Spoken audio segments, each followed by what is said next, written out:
welcome back to my channel and welcome back to another Learn Cardio with me Wednesday. This is the second episode of this series and I actually added this one to the list. Wait, did I? Yeah, I think I did. But I'm going to be talking about what an amp actually does. Now, I know what an amp does. I know that it amplifies everything. But I want to go into more detail. So I learned more details about it just so I could tell you guys and everything. Just so always, I want that clear, perfect understanding, you know? So I have my piece of paper here, as always. I will always have one of these so that way at the end of the 20 weeks, we can kind of see the progress I've made and everything. And so it might be more than 20 weeks depending on if I find new things I want to learn. Like, I already had next week's topic ready, and it's like something that was not on the list originally, so I'm excited to do that video too. But this is only week 2, and by the way, also this series will be going all the way into 2026, probably all the way into the summer, depending on if I do end up having more topics than I think I do. But every Wednesday at 12 p.m. CST timing, that will be when the episode is released if no editing errors happen or any uploading errors happen. So I'm gonna go ahead and read off this paper just so I can cover everything. There are notes on both sides. I did run out of space up here a little bit, but it's fine. So I'm gonna tell you the gist of what I know is that an amp amplifies all of your speakers and your subs and everything, and it gives it that loud power that it needs. And I'm gonna start reading from the paper now. Music starts out tiny, like the music starts out really tiny and everything. Your head unit, phone, or radio sends out a small signal, an audio signal at that. It has all sound information, but it's too tiny and weak to make the speakers or subs really move, you know?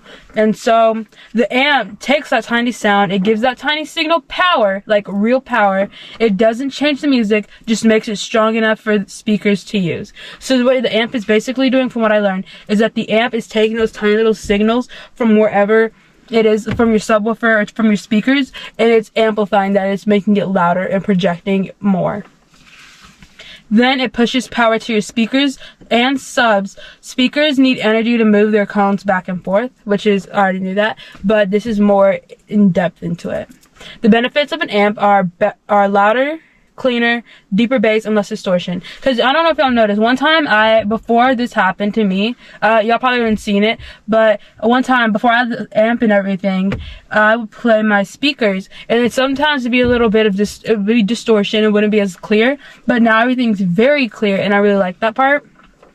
And then basically, to kind of sum up a little bit of it, is what your amp is. Think of the amp as like the whole system and everything. If you also last video, the amp is kind of like the muscle, like the muscular system. That's what it is for your car audio system. That's like the muscles and everything. How you do the skeletal system, then like your muscles and everything. This is the muscular system. I don't even think is a thing. So yeah, but I made some extra notes on the back because I was also relearning some things. But extra notes are, your speakers and your subs are capable of great things, but without an amp, they can never reach that full potential. So all of this right here would not have been possible without the amp, basically. An amplifier makes a quiet signal strong enough to be played loud and clear. That's one thing I really did like when I was learning this, was that it made sure to make sure it was very specific, and it makes things clearer and less distorted, but louder, which is one thing I really do like. And so that's just a little piece I want to say. But I also learned a few terms when it came to amps and everything, and I'm gonna tell you what those are. Or maybe not even just amps, but just random things I learned that I just want to add in. I think there's already a video out, but I'll go ahead and tell you guys here now if you haven't seen it. RMS. What RMS is the real power an amp can handle, but it's like its true strength that it can handle consistently throughout the entire time.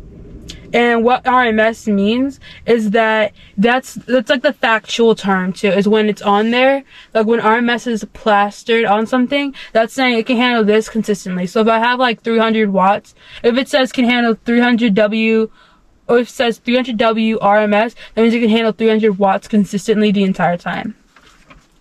And max and peak, those are just words those are words that are used on websites or by companies just to make things seem cooler. That's all it is. That's not a factual thing. That's not a factual the correct terminology, basically. That's just what is used for the company and to make it just look cooler, you know. Instead of saying RMS, you just say the max or peak or whatever, and it's supposed to sound cooler. Hey, what's up everyone? It's Keri. If you're shopping for your next cardio upgrade, subs, amps, wiring, whatever you need, make sure you use code Keri at Showtime Electronics, Ampere Audio, Excess Power, and Big Jeff Audio to save some money and support the channel at the same time. And don't forget to hit that subscribe button and turn on those notifications so you don't miss the next demo, build, update, or review. Thanks for riding with me, and now let's get back to the base. And then if a subs, and then I already told you the example.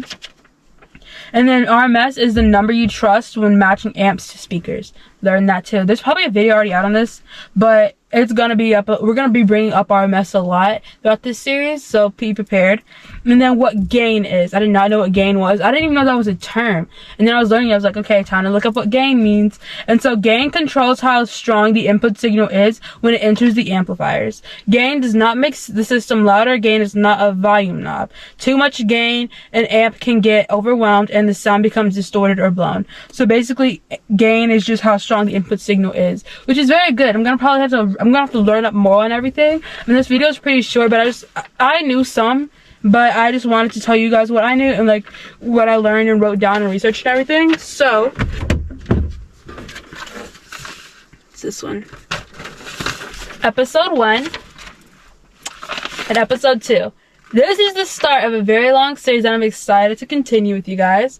And yeah, that's it. And also, I do want to do a Q&A. So if you guys have any questions for me, you can type them in the comments below. Anything about car audio. And I'll also answer very service level questions like what's my favorite color or what kind of Care Bears and everything like that. If it's related to the build, I'm definitely going to try and answer them if I can. But I won't answer like really personal questions or anything. But I really do want to do a Q&A and like have you guys get to know me better. And so yeah, but that is it. If you guys enjoyed this video, please like, comment, subscribe, and stay tuned for next Wednesday at 12 p.m. CST, which will be I think 1 p.m. EST, and then I'm gonna say about 11 a.m. like PST, Pacific time zone. So yeah, stay tuned for those, but I will see you guys in the next one. Bye.